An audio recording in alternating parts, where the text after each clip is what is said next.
Hello, Vlad with you and a new author's story from my channel Amazing Stories. The house smelled of cloves, black coffee and vanilla pastries.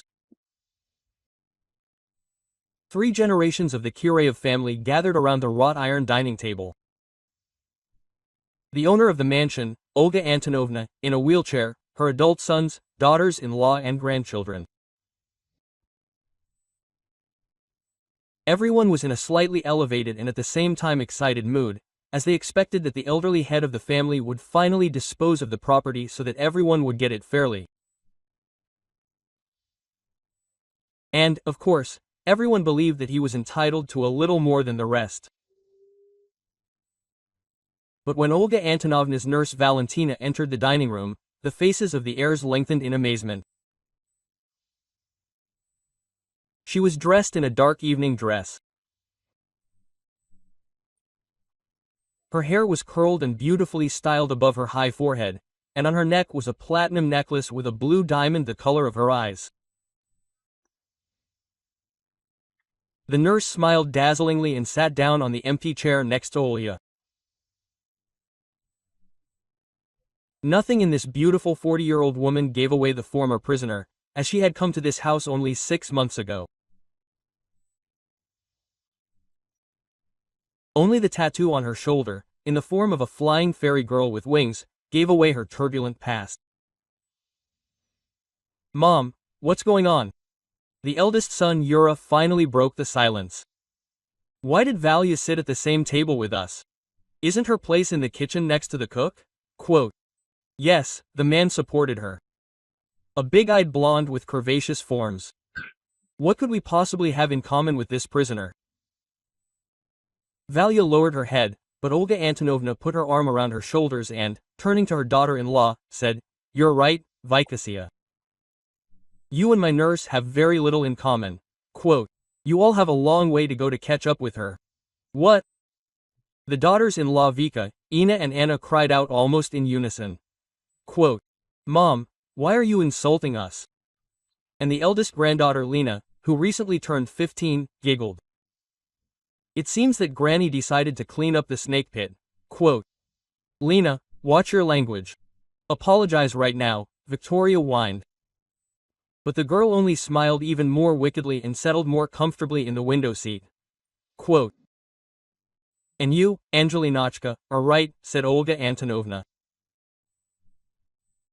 "I really want to put things in order, but first I will have to tell you the story of our large family.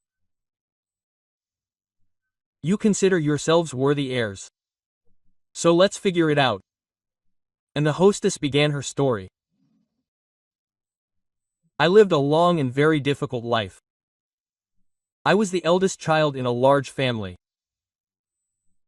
Rana learned to do not only all the housework, but also to milk cows, make cottage cheese and sour cream from milk. And this, I tell you, is hard work. After all, everything had to be done by hand, and milking, and carrying heavy milk pails, and whipping cream. Once I was carrying milk home from the evening milking, but I tripped, fell and spilled everything I had milked on the ground. My father then yelled at me loudly, saying, 'You're going, counting crows,' and hit me hard on the cheek. After that, I swore to myself that I would grow up and leave this hateful village. I will work for myself, and I will never get married, and I will never have children." Silence fell in the dining room. Even the guests stopped living because of it. Anyway, I held out until I graduated from school and told my parents that I wanted to go to the city. Oh, what happened then? They called me all sorts of names, painted all sorts of terrible prospects. And they also reproached me for wanting to leave my family in a difficult situation. After all, my mother was pregnant again. Anyway, my father hid my things under lock and key and said that he would rather beat me than let me go to the city. I cried all night, and in the morning I fed the cow, strained the milk, and took it to the cellar. And then I look, my middle sisters, the twins, my father's favorites, are trying on new clothes. Such beautiful summer dresses with polka dots. I could only dream of such things. After all, I spent my whole life in the neighbors' rags, and they bought a new one. Although they didn't help with the housework at all, they were about the same age as me when I was first put under the cow. I looked at them, washed my hands, and went through the vegetable garden to the station. That's how I got to the city as a stowaway. Well, and there I stuck my nose into one place, and they wouldn't take me anywhere without documents. Of course, I was pushed around a lot until I found my first job. They hired me as a janitor at the police station. The salary was tiny, but they let me live in a dormitory. Then the boss called me in and told me to take a photo. He didn't make a real passport with a crust, and not the paper that was usually issued in the village. That's how I became a full-fledged citizen. The police treated me well, helped me with dry rations and brought some things, especially the head of the children's department. And then one day they called me and said, "Listen, Olya, do you want to help your country?" I say, "Of course I do, but what should I do?" They say they need to expose a bribe taker. Anyway, they got me a job as a housekeeper for this official. Well, floors, dishes, laundry. Sometimes I had to sit with the baby for a short time though. And on the way they said, listen carefully to his phone conversations, and then write them down in a notebook. Note the guests, who comes, how often. I worked like that for about 4 months. As I later found out, it was called undercover. And they caught my official there red-handed. And I felt so sorry for him then. After all, he personally did nothing bad to me. And his wife was not an evil woman, she pitied me, an orphan. Well, after this assignment, they wrote me a certificate for helping to solve a crime. They gave me a referral to the Ministry of Internal Affairs Technical School, to the Faculty of Jurisprudence, and I entered. When I graduated, I returned to the department already as a legal assistant, and then the criminologists began to invite me more and more often, saying, "You are small, inconspicuous, no one will accept you as a cop, help." And I began to transform into a maid, then a teenager, then a village dorochka. And there were such cases where I worked undercover, got dozens. And most importantly, I really turned out to be quite smart, so in the department they started calling me Pinkerton in a skirt. "Granny, were you a detective or something?" Grandson Petya was surprised. "Well, almost," Olga Antonovna smiled. "If you look at the awards, then it's true. I turned out to be a detective of some sort." "And then what?" Granddaughter Lena asked impatiently. "And then I met Semyon, your kid's father, a police major, a handsome man, a smart guy, a favorite of all our girls in the department. And you see, they put me as his partner. At first he put on airs, like, give me a serious employee, and not this kindergarten. But then he took a closer look at how I worked, and he didn't want to give me up to anyone. And I fell in love with him from the very first day of work. And it couldn't be any other way. He was so handsome. So I forgot all my girlish promises that I would not get married, that I would not have children.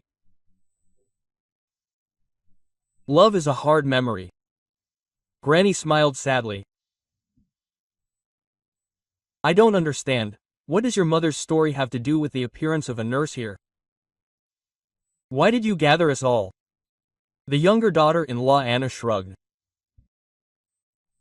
"You will find out everything soon," Olga Antonovna answered and looked at Valentina with a special warmth. She lowered her eyes. Despite the fact that the hostess was on her side and the day before asked her to feel at home, Valia still felt awkward taking an honorable place where everyone else was not happy with her.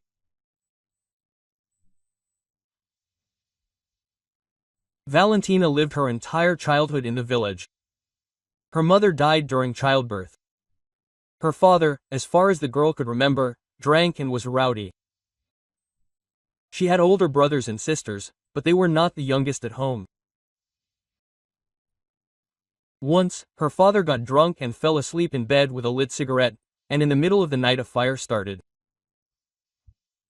The children, in whatever clothes they had, ran out of the house, and her father was still dead. Valia was very scared then, she even started stuttering. But then she was taken to an orphanage, and she even sighed with relief. At least they fed her normal food and put her to bed in a clean bed, and not like at home, with mattresses shiny with dirt. Valia even began to study better and wanted to get a profession in order to earn good money.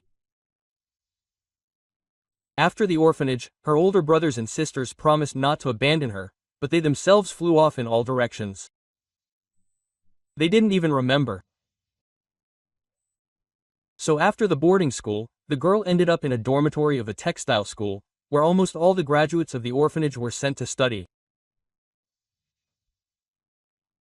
Her roommate turned out to be a feisty and rather troublesome girl named Kasiusha. She was the one who talked Valia into earning extra money after classes as a small-time painter. At first, Valia was afraid, and did not want to take the path of crime. But when she saw how much she could buy with this money, all doubts disappeared. In addition, the girl turned out to have a real criminal talent. She easily pulled wallets out of pockets, and no one even noticed. Valia got a taste for it, eventually dropped out of school and began to make money on her own. Moreover, she decided that it would be best to tour, well, that is, not to stay anywhere for a long time, so that it would be harder for a detective to track her down. Olga Antonovna's sons and daughters-in-law looked at Valentina with undisguised malice.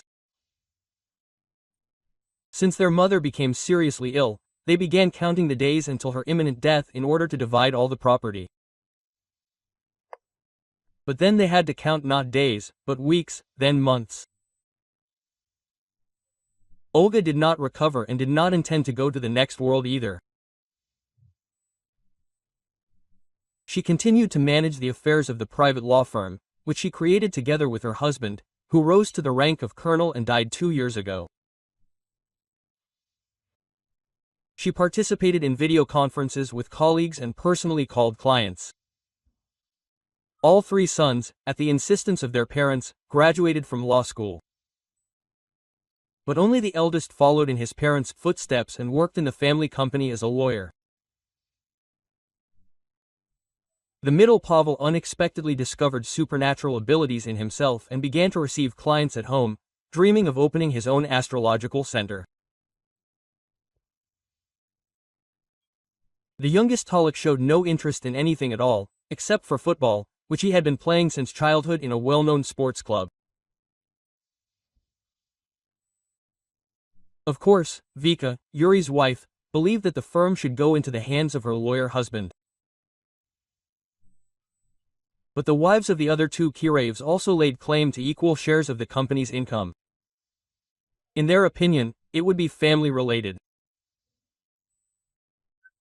Daughters-in-law often forced their husbands to visit their mother and hint at a division. But as soon as they got together, a scandal began almost immediately. Quote, "Why do you still dream of grabbing your piece of the pie?" Victoria whispered to her relatives. "And what do you have to do with it? At least lift a finger for the common cause. And what have you done for the company?" Her younger daughters-in-law pounced on her. "You're sitting on your husband's neck, and by the way, we work. And I'm not just sitting there. I have 3 children. Even more," Vika got worked up. "And you've given birth to one and are pretending to be diligent mothers. It's hard to be in my shoes." "Vic, calm down. Don't waste your nerves on stupid women with chicken brains," Yura muttered in her ear. "We'll get the company anyway." "Who else? How would you know? You can expect anything from your mother. She'll just go and sell it, and the money will be stupidly divided equally. And what then? You'll have neither the company nor the job. Olga Antonovna was terribly tired of these squabbles. She always tried to calm down those daughters-in-law and sons who fiercely stood up for their show.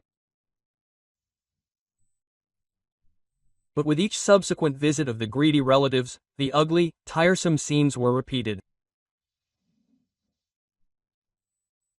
When the elderly woman finally lost the ability to walk, the daughters-in-law found a reason to quarrel in this too.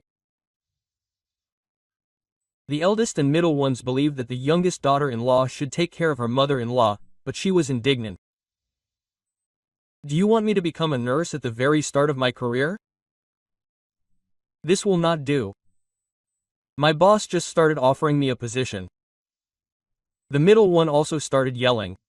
And do you want Vika and me to get involved? Yes. She is a mother of many children, and I am not a girl anymore.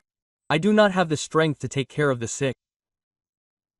So they argued and quarreled until Olga Antonovna begged. Girls, I beg you, don't quarrel. You are relatives. How much longer can this go on? Don't worry. I'll hire a nurse myself, and you go about your business. The women shrugged, snorted, and went home. And Olga began to look through the ads of bedridden care agencies. Having selected several candidates, she made an appointment with them. Valia was the last to arrive, and Olga immediately paid special attention to her. She was no longer a young woman, but had a confident look and a distinctive tattoo on her shoulder. Seeing the tattoo, Olga Antonovna asked, "Sat?" The woman nodded, quote, "A touring performer?" The hostess asked again, "Really? How do you know about tattoos?" The candidate was surprised. "I worked as a criminologist," the elderly woman answered briefly and looked at the guest with interest. "So what, have you decided to quit?" "Well, yes, I don't want to go to the zone anymore. I didn't like it there." "Yeah, it's an unpleasant place." Quote, "How did you get caught? You're on tour, aren't you?" Olga asked, nodding at the tattoo of a girl with wings. Out of stupidity, she shrugged. But to be honest, out of love. She married a traffic cop. Even then, I thought, it's time to quit, but with a husband like that, I won't be able to tour. We lived well together.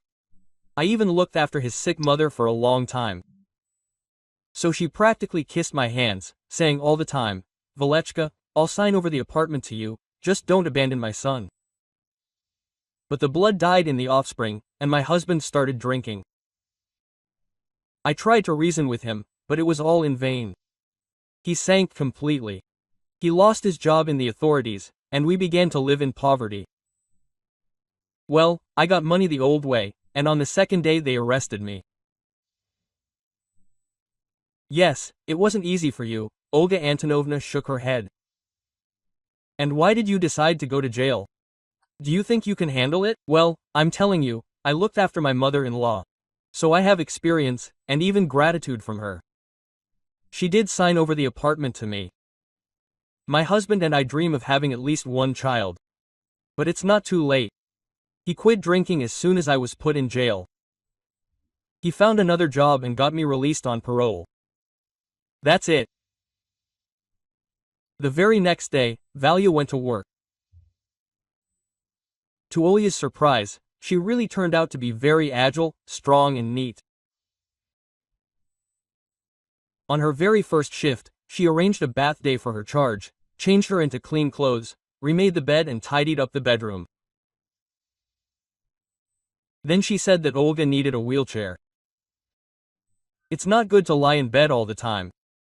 And with a wheelchair, you can take her for a walk, and you'll be able to move around the house. Quote.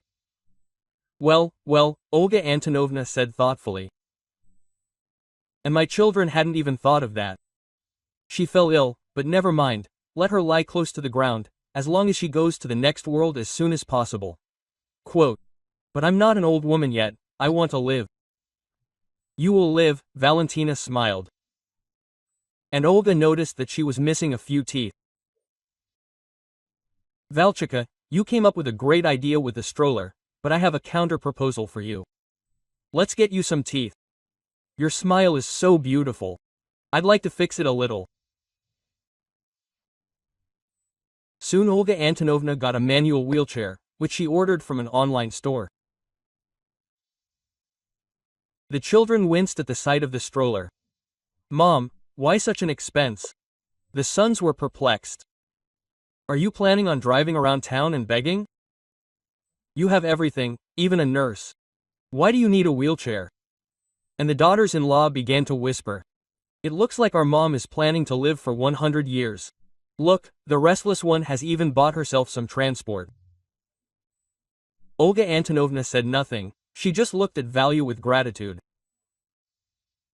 She hadn't been in the fresh air for so long.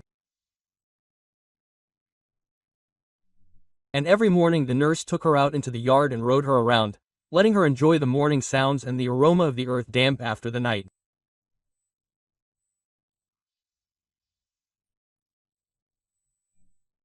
But her relatives couldn't understand how important it was for a sick person to get out of bed at least sometimes to feel alive.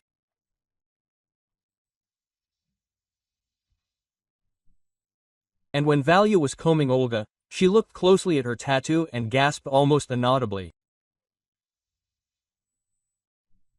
On one of the girl's wings, a birthmark was magically outlined, similar in shape to an ink blot. Quote, Valchik, Olga whispered, did you get a tattoo on purpose to hide the mark? Valentina blushed. Well, yes, very unattractive, as if the dirt hadn't been washed off. Olga Antonovna lifted her hair on the back of her head and said, come on, look what I have there. Valentina looked through her hair and whistled. Oh, my God, do you have the same? Yes, Valushka, we all have birthmarks like that. Some on their hands, some somewhere else. Your maiden name, the surname is not Chuikova by any chance. Yes, sir, Chuikova, Valya muttered in amazement. Olga looked closely into her eyes. Well, that's right.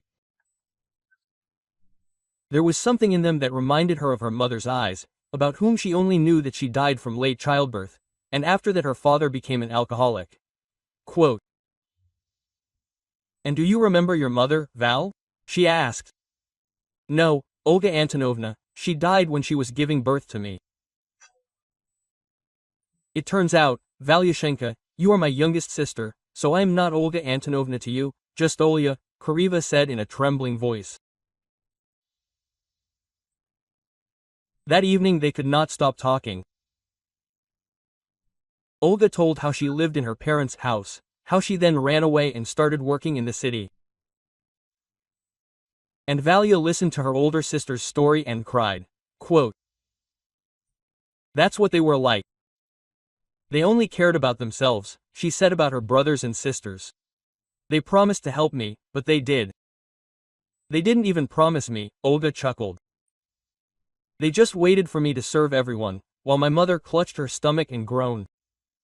I hope they found their place in life. I don't wish them any harm. My sons also grew up unfriendly.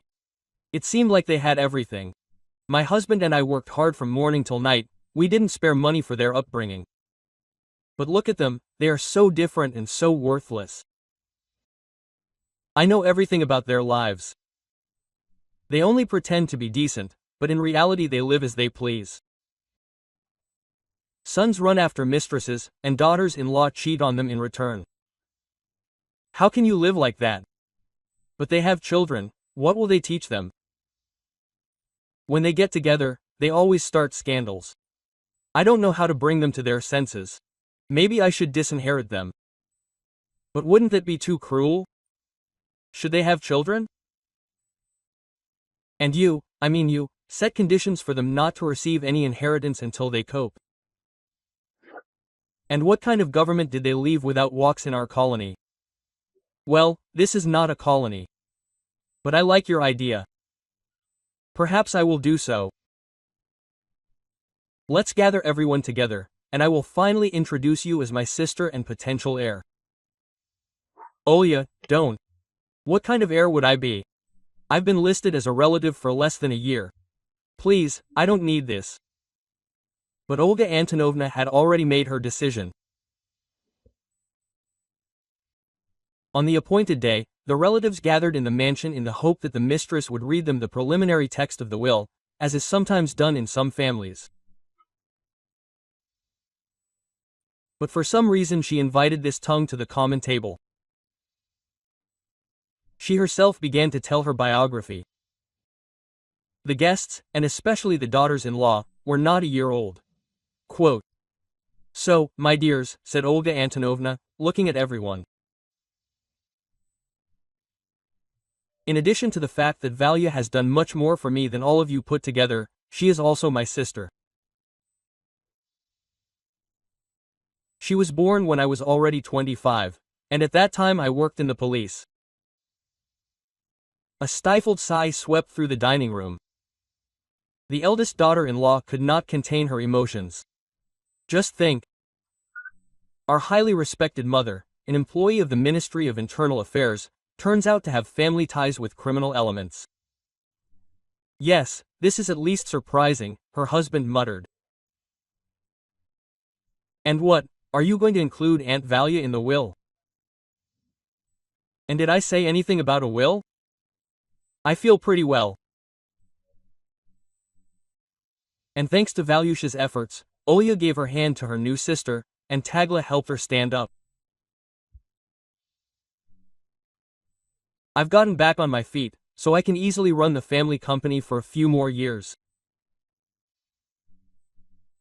And you, my dears, look for your own ways to make money. And you know, if I bequeath the company to anyone, it will only be to my grandchildren, provided that they get a specialized education and live in harmony." The eldest granddaughter suddenly burst out laughing. "Oh, Grandma, I can't. Look how you've lined them up." They've all turned red, like the underclassmen at a Episcopal council. Then she ran up to Olga Antonovna and hugged her tightly. "I'm glad you're walking again. Does that mean you'll be able to come to my graduation and to my competitions?" Petya added, also hugging his granny. The younger grandchildren didn't understand what was happening, but looking at the older ones, they also swarmed around their granny. Olga Antonovna burst into tears. "This little felt bald spot is what's called happiness. May you have such good grandchildren." "Oh, I would have to carry my first child first," she whispered, stroking her belly. "We thought that nothing would work out. Everything will work out, and you will be the best mother. I know it for sure."